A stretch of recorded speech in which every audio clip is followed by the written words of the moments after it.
காலம் அப்படின்னு நீங்க நினைக்கிற கடந்த காலம் வெறும் நினைவுகள், அதுவும் நிகழ்காலத்துல இருக்கு. அதுவும் முழுமையான சத்தியம் இல்லை. ஆழ்ந்து புரிந்து கொள்ளுங்கள்.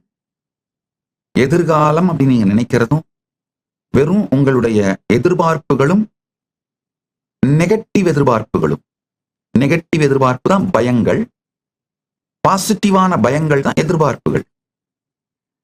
பாசிட்டிவா உங்களுக்கு தேவையான ஒண்ணு நடக்கணும்னு நினைச்சா அது எதிர்பார்ப்பு. எதிர்காலத்துல உங்களுக்கு தேவையில்லாத ஒண்ணு நடந்துருமோன்னு நினைச்சா அது பயம்.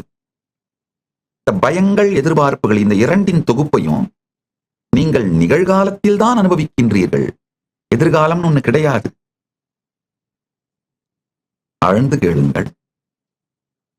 பரம் அப்படிங்கிறது பரம சத்தியம், அல்டிமேட் ரியாலிட்டி. இந்த பரத்துல எப்படி கால விரிவு நடக்குது?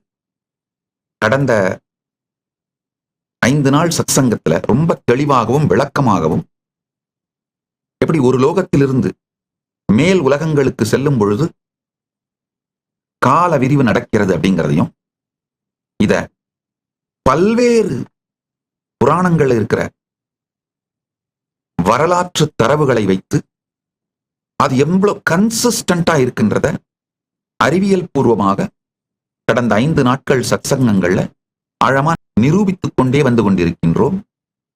இன்னைக்கு அதோட சாரத்தை சொல்றேன், கேட்டுக்கோங்க. இகம் அப்படிங்கிற இந்த ஷேர்டு ரியாலிட்டி, நம்ம எல்லாரும் பார்க்கிற இவ்வுலகம், இந்த வாழ்க்கை வெளி வாழ்க்கைன்னு சொல்லலாம், புற வாழ்க்கைன்னு சொல்லலாம்.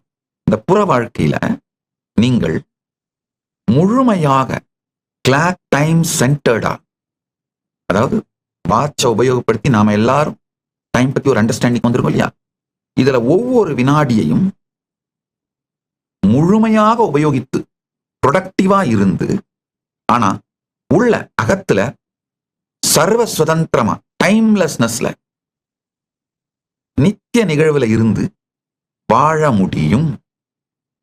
அகமான சப்ஜெக்டிவ் ரியாலிட்டி, அதுல நித்திய நிகழ்வில் காலம் கடந்த, காலம் அனைத்தும் நிகழ்கின்ற இந்த எட்டர்னல் நவ்ல நீங்க தான் திரைன்ற நித்திய நிகழ்வில் இருந்து கொண்டே இகத்துல ஒவ்வொரு வினாடியையும் முழுமையாக மேலாண்மை செய்து வாழ்வதும்